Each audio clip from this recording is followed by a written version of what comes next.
Running a Fever, episode 412, Benefits of a Plant-Based Diet.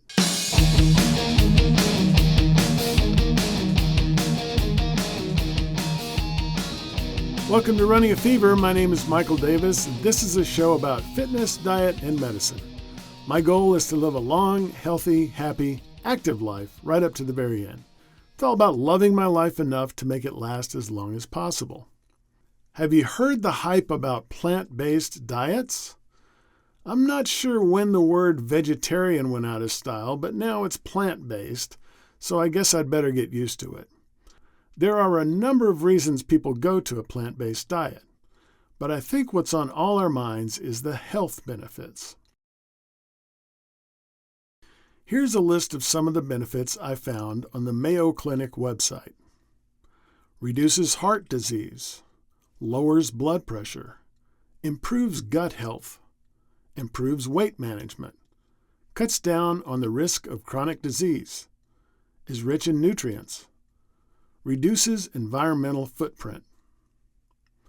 One of the misconceptions about plant-based diets is that they make it hard to get enough protein. But there are quite a few plant-based foods that are rich in protein. Some examples are beans, legumes, and some nuts and seeds, lentils, and peas. These foods are called pulses, and they also contain large amounts of fiber, which is important for heart health. Another myth is that this kind of diet causes deficiencies in the nutrients we need. But the colors of different fruit and vegetables contain phytonutrients that can help boost immune function. A phytonutrient is just another way of saying a compound produced by a plant that provides health benefits to the body.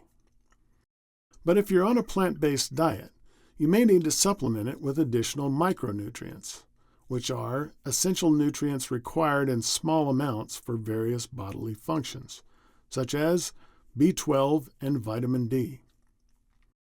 A plant-predominant diet is recommended by the American Institute for Cancer Research and the American Cancer Society. This includes a variety of fresh vegetables and fruits, whole grains, not processed, beans, nuts, and seeds. Did you know that processed meat is considered a carcinogen? Fiber, in addition to increasing heart health, is also good for cancer patients. The American Institute for Cancer Research says that for every 10-gram increase in fiber in the diet, survival after cancer diagnosis goes up by 13%. As long as we're talking about fiber, I might as well tell you that I'm taking a heaping spoonful of psyllium husk every morning with my protein shake.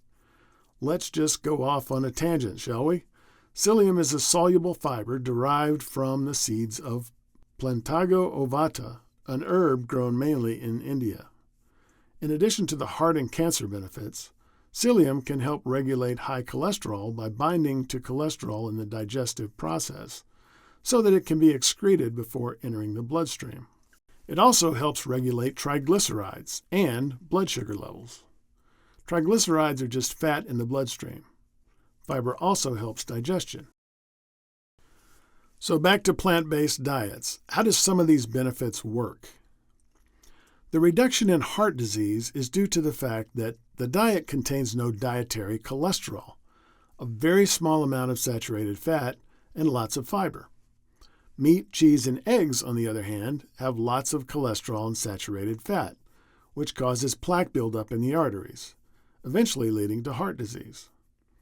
But we're talking specifically about diets with whole, unprocessed plant foods, not French fries or canned peaches. Blood pressure is lowered because fruits and vegetables are rich in potassium, which helps lower blood pressure. They are also generally low in fat and sodium and have no cholesterol. Meat, dairy products, and fats increase the blood's viscosity or thickness, making it harder to pump. So reducing them has the opposite effect, lowering the risk of high blood pressure and assisting with blood pressure control. Beef, veal, lamb, poultry, seafood, and animal fat have all been linked to a higher risk of high blood pressure. The low sodium aspect of a plant-based diet is very important in avoiding hypertension. In one study, sodium restriction reduced systolic blood pressure by 3.6. Most of the sodium in the American diet comes from processed, packaged, store-bought, and restaurant foods, which is important because it's important to eat whole foods, which are foods that have not been processed and are as close as possible to how they were prior to harvest. A plant-based diet is also effective for weight loss, which helps regulate blood pressure beneficially. Plant-based diets help gut health. Over half of the microbes in our gut can be altered by diet, so the trick is to feed the good microbes that are critical to maintaining good health. Research has shown that plant-based diets are particularly good at providing the necessary nutrients to support a wide diversity of healthful microbes in the gut. The result is that these beneficial microbes become influential, improving the microbiome's composition in a matter of weeks or even days. There are many reasons why a carefully planned vegan or vegetarian diet can help with weight loss. First of all, the basic principle of weight loss is a reduction in caloric intake, and plant foods tend to have low calorie density.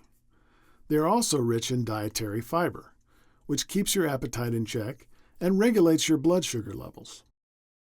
As mentioned before, plant-based diets also have a beneficial impact on gut health, which can impact excess body weight. And they reduce inflammation, which is also a contributor to obesity. However, it is important to eat the right vegetables and fruits. Here are some tips. 1. Avoid highly processed foods. 2. Eat more non-starchy vegetables like leafy greens, broccoli, cauliflower, tomatoes, leeks, celery, or cucumbers. 3. Get enough good quality protein, like tofu, tempeh, and seitan. 4. Prepare meals in advance, as preparation of good plant-based dishes can be time-consuming. 5. Keep your plant-based diet balanced, including vitamin-rich colorful foods, healthy whole grains, and high-protein plant foods.